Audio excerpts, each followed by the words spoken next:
কে দাফন করা হয়। জানাজা যখন দেওয়া হবে কথা মতোই দেখা গেল সিংহটা জানাজার নামাজে শরীক। মানুষজন যেমন করে জানাজার নামাজে দোয়া পড়ে যখনই কোনো তকবীর দেওয়া হয়, 4 তকবীরে জানাজার নামাজ, প্রতিটা 4 তকবীরের সময় সিংহটা মাথাটা নোয়া যেন সেজদা করে, মাথাটা নোয়া সেজদা করে। বাইরা বন্ধুরা, এইভাবেই আল্লাহর ওলি ইন্তেকাল হলো, জানাজা হলো, দাফন হলো, কবরস্থ করা হলো। কিন্তু মানুষজন কবরে রাখার পর সবাই যার যার মতো করে চলে আসলেও সিংহ কবরের পাশ থেকে যায় না গো। কবরের পাশে দিনরাত বসে বসে শুধু কান্না করে, যেন সে কি হারাইলো। রাতের বেলা এলাকার মানুষেরা কান্নার আওয়াজ শুনতে পায়, বুক ফাটা কান্নার আওয়াজ। এটা কোনো মানুষের কান্না নয়, আল্লাহর ওলির কবরের পাশে বসে বসে সিংহের কান্নার আওয়াজ, বুক ফাটা আর্তনাদ, এমন কান্নার আওয়াজ মানুষেরা শুনত। বাইরা বন্ধুরা, আর হুজুর যে বলে গেছেন আমার দুনিয়া থেকে বিদায়ের পর তুমি তোমার জীবনে যতদিন থাকবে ততদিন এলাকার মানুষের জন্য তুমি হবে রক্ষক। এই সিংহ এখন কবরের পাশে বসে বসে শুধু কান্না করে, জঙ্গলে যায় না, মানুষেরা খাবার দেয়, খাবারও খায় না, গোশত আইনা দেয়, খায় না, যন্ত্রণা বিরহ যন্ত্রণা সইতে পারে না। আল্লাহর ওলির বিরহ যন্ত্রণা সইতে পারে না। দিন যায় রাত যায়, দুর্বল হয়ে পড়তেছে সিংহটা। একদিন এলাকার মধ্যে মহামারী দেখা দিল, মানুষজন মহামারীতে পড়ে গেল। একটা বাচ্চা গায়েব হয়ে গেল। মা বাগান থেকে এরকম বনাজি ঔষধ আনতে যায় সন্তানটারে খুঁজে পায় না। কান্নার আওয়াজ সিংহের কানে আসা মাত্র সিংহটা জঙ্গলের মধ্যে দৌড়াইতে লাগলো। ছোট বাচ্চাটার নাম ছিল সুলাইমান, মার নাম ছিল ফাতেমা। খুঁজতে খুঁজতে এসে গুহার ভিতরে যায় এই বাচ্চাটারে পাইল। সিংহটা সুলাইমান এই বাচ্চাটারে নিজের পেটের মধ্যে তুইলা মানুষের সামনে, মায়ের সামনে এসে হাজির করে দিল। ওই যে হুজুর বলছিলেন আজ থেকে তুমি রক্ষক নও, তুমি ভক্ষক নও, তুমি হবে এলাকার জন্য রক্ষক। এরপরে আবার একটা দিন এলাকায় আগুন লাগলো। একটা দুধের বাচ্চা ঘরের ভিতরে আগুনের ভিতরে আটকা পড়ল, হইচই পড়ে গেল। ওই সিংহটাই তখন আগুনে লাফ দিয়া বাচ্চাটারে ভিতর থেকে উদ্ধার করলো। এরকম ভাবে এলাকার মানুষ এবার তারা বুঝলো সিংহ তো আর আমাদের ক্ষতির কারণ না, বরং সিংহ এখন কাছে না থাকলে এলাকার মানুষ আরো ভয় পায়। কোন বিপদ জানি আসতেছে, সিংহরে দেখি না কেন, কাছে থাকলে মানুষেরা আরো নিরাপদ থাকে। বেশ কিছুদিন পর এই সিংহটা ওই রকম না খায়া খায়া মারা যায়, না খায়া খায়া মারা যায়। এলাকার মানুষেরা ওই সিংহটার মারা যাওয়ার পরে তারে হুজুরের কবরের পাশে তারা দাফন দেয়। একটা মাখলুক, একটা জানোয়ার, সে আল্লাহওয়ালাকে চিনলে সে মানুষের খাদেম হলো। কিন্তু মানুষের ভিতরে এমন কিছু মানুষ আছে জালেম, যে মানুষ মানুষের দুশ্মন হয়, হায়ওয়ান মানুষের বন্ধু হয়, আর কিছু মানুষরূপী হায়ওয়ান মানুষের দুশ্মন হয়। অজগর সাপ, ঘটনা কিচ্ছা কইলে বুঝবেন ঘটনাটা কিভাবে, কথাটা কেন বললাম। অজগর সাপ ফালে একটা যুবক, এই সাপটারে ফালে, বিশাল বড় অজগর সাপ, ভালো বন্ধুত্ব সাপের সাথে। একদিন এই সাপটা খানা বন্ধ করে দিছে। তখন ওই যুবক কোনোভাবেই সাপটারে খাওয়াইতে পারে না, তার প্রিয় খাবার সব এনে হাজির করে, কিন্তু অজগরে খায় না। আমার ভাইয়েরা বন্ধুরা, যুবক কখনো কখনো হায়ওয়ানগুলা মানুষের খেদমত করে, কারণ আল্লাহ পাক মানুষ বানাইছেন আল্লাহর বন্দেগীর জন্য, আর কায়নাত আল্লাহ সৃষ্টি করেছেন মানুষের খেদমতের জন্য। আদ-দুনিয়া খুলিকাত লাকুম ওয়া আনতুম খুলিকতুম লিল আখিরা। এজন্য জীব জানোয়ার হাইওয়ানাতগুলি মানুষের খেদমত করে, মানুষের উপকার করে। যখন মানুষ আল্লাহর বন্দেগী করে, সত্যিকারের মানুষকে হাইওয়ানে চিনে, সত্যিকারের মানুষকে জীব জানোয়ার চিনে। মানুষের মতো মানুষ যে হয়, হিংস্র প্রাণী তার খেদমত করে। এমন একটি গ্রাম, যে গ্রামটা ছিল জঙ্গলের ভিতরে। তাজকিরাতুল আউলিয়া কিতাবের ভিতরে কিছু ঘটনা এমন এনেছেন, যার মধ্য থেকে একটি ঘটনা হলো জঙ্গলের ভিতরে একটি গ্রাম। এই গ্রামের মানুষগুলা এক সিংহের জ্বালায় অতিষ্ঠ। সিংহ অনেক হিংস্র। সন্ধ্যা হওয়া মাত্রই মানুষগুলি দরজা বন্ধ করে ঘরের ভিতরে আটকে থাকে। কেউ দরজা খুলে বের হয় না। ভয়, প্রচণ্ড ভয়। বের হলেই সিংহের কবলে পড়তে হয়। এমনকি অচেনা কোনো মানুষ যদি গ্রামের ভিতরে ঢুকে রে, ওই মানুষটার লাশ পাওয়া যায়। লাশ শুধু নয়, হাড্ডিগুলা খুঁজে পাওয়া যায়, আর কিছুই থাকে না। মানুষ সিংহের জ্বালায় অতিষ্ঠ। ওই মানুষগুলা তারা আল্লাহর কাছে কান্না করে কান্দে আর কই, মালিক আমাদেরকে তুমি সিংহের হাত থেকে রেহাই দাও, আল্লাহ তুমি মুক্তি দাও। এমনভাবে আল্লাহর কাছে কান্নাকাটি করে। দিনের বেলাও বাচ্চাগুলা ঘর থেকে বের হয় না। পশু পাখি, গরু ছাগল যদি বের হয় তাহলে আর ফিরে আয় না। কেমন করে এই গ্রামে বসবাস করা সম্ভব? কেমন করে সম্ভব? আল্লাহর কাছে কান্দে।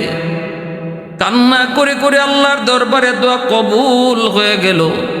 কারণ মানুষ আল্লাহর কাছে যা চায় আল্লাহ কিন্তু তারে তাই দেয়।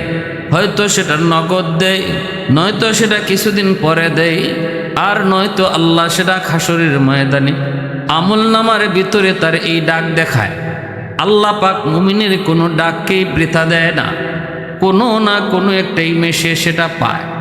ভাইয়েরা, বন্ধুরা,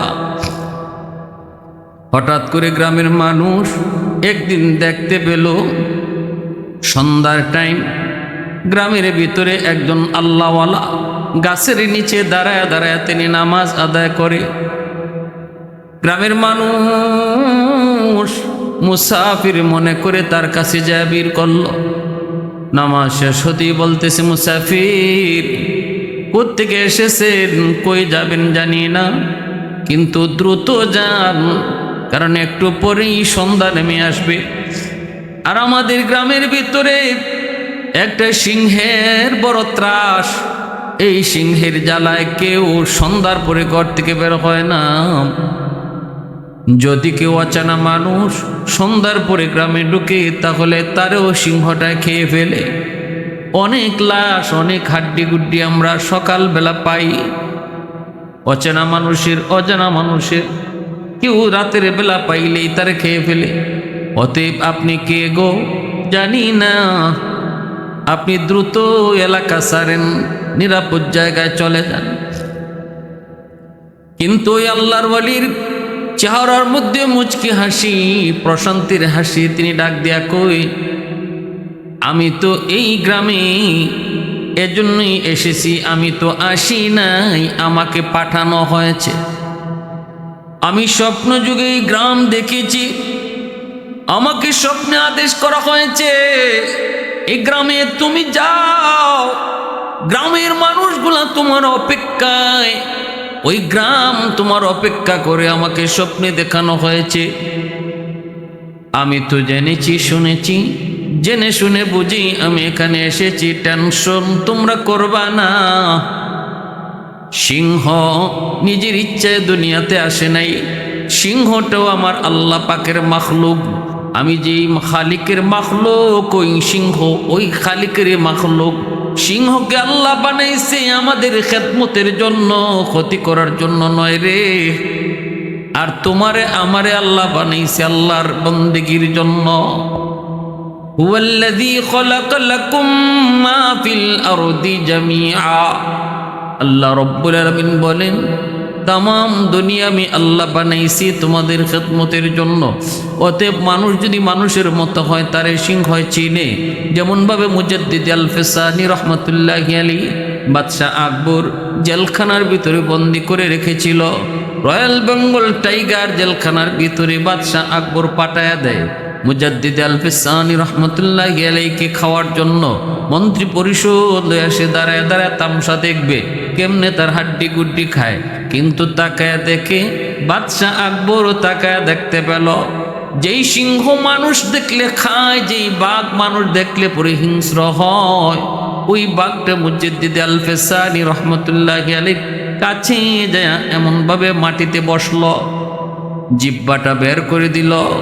আর মুজাদ্দিদ আল ফেসানি রহমতুল্লাহি আলাইহি তার পা তার জিব্বার সামনে তুলে ধরল। লেজ নাড়ায় নাড়ায়া ওই বাঘটা বুঝাইতেছে আমি তো আপনারে চিনি। ও আল্লাহর ওয়ালি, ওই জালেম আপনারে চিনে না, কিন্তু আমি তো আপনারে চিনে ফেলেছি। আপনি তো সাধারণ মানুষ নন, আপনার মতো মানুষদের উসিলায় আল্লাহ পাক জমিন টিকায় রাখছে। আমার মতো বাঘ রে আল্লাহ খাওয়াইতেছে, সাপ রে আল্লাহ পালতেছে, বাঁচায় রাখছে। আসমান আসমানের জায়গায়, জমিন জমিনের জায়গায় আল্লাহ টিকায় রাখছে। আপনার মতো মানুষের উসিলায় আমি তো আপনারে চিনে ফেলেছি। আল্লাহর ওয়ালি মুজাদ্দিদ আল ফেসানি রহমতুল্লাহি আলাইহি যখন পাটা তুলে ধরলেন, তখন এই বাঘ জিব্বা বের করে তার দুলাগুলা চাটতেছে, দুলাগুলি চাইটা চাইটা সে নিতেছে। মুজাদ্দিদ আল ফেসানি রহমতুল্লাহি আলাইহি এই দৃশ্য দেখার পর বাদশা আকবর বুঝে ফেলল, হায়রে আমি কার সাথে বেয়াদবি করি, আমি চিনলাম না কিন্তু বাঘ তারে চিনল। এজন্যই মানুষের মতো মানুষ হও। মানুষ শুধু চিনবে না, হাইওয়ানগুলাও চিনবে। ওই আল্লাহর ওয়ালি এলাকার মানুষকে বলেন টেনশন করো না, টেনশনের প্রয়োজন নাই, আমি আসি নাই, আমাকে পাঠানো হয়েছে। মানুষজন চিন্তায় পড়ে গেল। এর ভিতরে মানুষেরা দেখতেছে আল্লাহর ওয়ালি উঠাইছেন হাত দুইটা মানুষদেরকে নিয়া, ওটাই বলতেছেন ও মালিক, তুমি তো আমাকে সব পাঠাইছো। আল্লাহ আমি আমার জায়গায় পৌঁছেছি। হিংস্র জন্তু ওই সিংহটাকে তুমি তোমার অনুগত কইরে দাও, আমার অনুগত বানায় দাও। আল্লাহ তুমি শান্ত করে দাও, এলাকার মানুষের মধ্যে যেন শান্তি বিরাজ করে। হিংস্রতাকে নম্রতায় তুমি পরিবর্তন করে দাও। আল্লাহর কাছে যখন চাইলেন, ওলিদের চাওয়া চাইতে দেরি, কবুল হইতে দেরি নাই। তিনি তো ছিলেন মুস্তাজাবুদ দাওয়া, হাত উঠাইতে দেরি, কবুল হতে দেরি নাই। মুহূর্তের ভিতরে দেখা যায় জঙ্গল থেকে ওই সিংহটা সব কিছু ভেঙ্গে চুরে আওয়াজ করে করে আল্লাহর ওলির সামনে এসে হাজির। পা দুইটা পা চারোটা এরকম মাটিতে বিছায়া শান্ত হয়ে বসে পড়ল। মানুষেরা সবাই অবাক। তিনি মানুষদেরকে বললেন আপনাদের কেউ ডরায় যেতে হবে না, ভাগতে হবে না, ভয় পেতে হবে না, সবাই বসা থাকেন, দেখেন সিংহ কি করে। এলাকার মানুষেরা দাঁড়ায় আছে, বসে আছে, চুপচাপ সবাই দেখতেছে। যেই সিংহ মানুষ দেখলে পরে হিংস্র হয়, আজকে সে আল্লাহর ওলির সামনে পা গলি ছড়ায় শান্ত হয়ে বসা। এবার তিনি হাত উঠে আল্লাহর কাছে বলেন মালিক, তুমি তো সব পারো, তোমার তো সব ক্ষমতার মালিক, সব ক্ষমতার উৎস তো তোমার হাতে। আল্লাহ ও মালিক, সিংহ এসেছে শান্ত করার মালিক তুমি। সিংহটা পাশে আসতেই তার মাথায় হাত বোলায়া আস্তে করে আদর করে ডাক দিয়া বলেন বাচ্চা আসো। কাছে আনলেন, তার বডিটা হাত দিয়ে এরকম আদর করলেন। সিংহটাই যেন মায়ের কুলে এসে যেন বইছে, এমনভাবে শান্ত হইয়া হুজুরের কাছে এসে বসলো, আল্লাহর ওলির কাছে এসে বসলো। তিনি বার বললেন আল্লাহ তোমাকেও হিংস্র করে বানায় নাই, তুমি যেমন হবে আজকে থেকে বনের রাজা, তেমন হবে এলাকার মানুষের জন্য রক্ষক। এতদিন ছিলে তুমি ভক্ষক, আজ থেকে আল্লাহর কাছে চাইয়া নিলাম তুমি হবে এলাকার মানুষের রক্ষক। এই কথা বলা মাত্রই সিংহটা মুহূর্তের ভিতরে সে যেন আল্লাহর ওলির সমস্ত কথা মাথা পেতে মেনে নিল। সে হয়ে গেল মানুষের জন্য নিরাপত্তার এক বেষ্টনী। দেখা গেল এখন সে রাতের বেলা মানুষ আর ভয় পায় না। ওই মানুষের পাশ দিয়ে সিংহটা যায়, সিংহটা হুজুরের কাছে সবসময় বসে থাকে। হুজুর কথা বলেন, আল্লাহর ওলি কথা বলেন। মানুষ যেমন তার বয়ান শুনে, সিংহ বসে বসে তার বয়ান শুনে, যেন সিংহটাও চোখ দিয়ে পানি ফালায়। এরকমভাবে একটা শান্ত ভদ্র মানুষের মতো হয়ে গেল। আমার ভাইরা, কিছুদিন পরে আল্লাহর ওলি তিনি অসুস্থ হয়ে পড়লেন। এলাকার মানুষদেরকে ডাকলেন আর বললেন, আমি অসুস্থ হয়ে পড়েছি, জানি না আর কয়দিন দুনিয়াতে বাঁচব। মানুষেরা হুজুরের খেদমত করে, সিংহটাও পাশে বসে বসে চোখের পানি ফালায়। হুজুর তো অসুস্থ, বিভিন্ন জাতের খানা নিয়ে আসে, হুজুর খানা বন্ধ হয়ে গেল। সিংহটাও চোখের পানি ফালায় ফালায় সেও কান্দে। এইভাবে অসুস্থতা দিন দিন বাড়তে লাগলো, অসুস্থতা দিন দিন বাড়তে লাগলো। এলাকার মানুষদেরকে তিনি ডাইকে বললেন, শোনো বাবাজিরা, আমার ইন্তেকালের পর আমার জানাজার নামাজে কিন্তু সিংহটা আসবে। তোমরা আমার জানাজার নামাজে সিংহ আসা দেখে ভয় পেও না, কারণ সে তো আর শুধু হিংস্র না, জানোয়ার না, সে আল্লাহর একটা বাদ্য বান্দার মতো হয়ে গেছে, শান্ত সুষ্ঠু স্বভাবে। অতএব তোমরা তারে দেখে ভয় পেও না। আল্লাহর ওলি ইন্তেকাল করলেন। মানুষজন যেমনভাবে কান্না করেছে, সিংহটা যেন এর চেয়েও আরো বেশি কান্না করেছে। কারণ সিংহ যদিও সে একটা হায়ওয়ান, ভালো করে জানে আল্লাহওয়ালা আলেমের ইন্তেকাল যেন দুনিয়ার ইন্তেকাল। মৌতুল আলিম কা মৌতুল আলম, একজন আলেমের ইন্তেকাল হওয়া মানে দুনিয়ার ইন্তেকাল। আসমান কান্দে, জমিন কান্দে আল্লাহওয়ালার ইন্তেকালে। কারণ যখন কোন আল্লাহর ওলির ইন্তেকাল হয়, তখন যে আসমান দিয়ে তার আমল উঠত, ওই দরজা দিয়ে আমল আর উঠে না, আসমান তখন কান্না করে। যেই জমিন এসে তসবি পড়ত, ওই জমিনে আর তসবি পড়া হয় না, তখন ওই জমিন কান্না করে। এই কথা আল্লাহ কোরআনের মধ্যে বলছেন, আল্লাহওয়ালাদের ইন্তেকালে আসমান জমিন কান্না করে। ভাইরা বন্ধুরা, এর ভিতরে দেখা গেল হুজুরকে দাফন করা হয়। জানাজা যখন দেওয়া হবে, কথা মতোই দেখা গেল সিংহটা জানাজার নামাজে শরীক। মানুষজন যেমন করে জানাজার নামাজে দোয়া পড়ে, যখনই কোনো তকবীর দেওয়া হয়, 4 তকবীরে জানাজার নামাজ, প্রতিটা 4 তকবীরের সময় সিংহটা মাথাটা নোয়া যেন সেজদা করে, মাথাটা নোয়া নোয়া সেজদা করে। ভাইরা বন্ধুরা, এইভাবেই আল্লাহর ওলি ইন্তেকাল হলো, জানাজা হলো, দাফন হলো, কবরস্থ করা হলো। কিন্তু মানুষজন কবরে রাখার পর সবাই যার যার মতো করে চলে আসলেও সিংহ কবরের পাশ থেকে যায় না গো। কবরের পাশে দিন রাত বসে বসে শুধু কান্না করে, যেন সে কি হারাইলো। রাতের বেলা এলাকার মানুষেরা কান্নার আওয়াজ শুনতে পায়, বুক ফাটা কান্নার আওয়াজ। এটা কোনো মানুষের কান্না নয়, আল্লাহর ওলির কবরের পাশে বসে বসে সিংহের কান্নার আওয়াজ, বুক ফাটা আর্তনাদ, এমন কান্নার আওয়াজ মানুষেরা শুনত। ভাইরা বন্ধুরা, আর হুজুর যে বলে গেছেন, আমার দুনিয়া থেকে বিদায়ের পর তুমি তোমার জীবনে যতদিন থাকবে, ততদিন এলাকার মানুষের জন্য তুমি হবে রক্ষক। এই সিংহ এখন কবরের পাশে বসে বসে শুধু কান্না করে, জঙ্গলে যায় না। মানুষেরা খাবার দেয়, খাবারও খায় না, গোশত আইনা দেয়, খায় না। যন্ত্রণা, বিরহ যন্ত্রণা সইতে পারে না। আল্লাহর ওলির বিরহ যন্ত্রণা সইতে পারে না। দিন যায়, রাত যায়, দুর্বল হয়ে পড়তেছে সিংহটা। একদিন এলাকার মধ্যে মহামারী দেখা দিল, মানুষজন মহামারীতে পড়ে গেল। একটা বাচ্চা গায়েব হয়ে গেল। মা বাগান থেকে এরকম বনাজি ঔষধ আনতে যায়, সন্তানটারে খুঁজে পায় না। কান্নার আওয়াজ সিংহের কানে আসা মাত্র সিংহটা জঙ্গলের মধ্যে দৌড়াইতে লাগলো।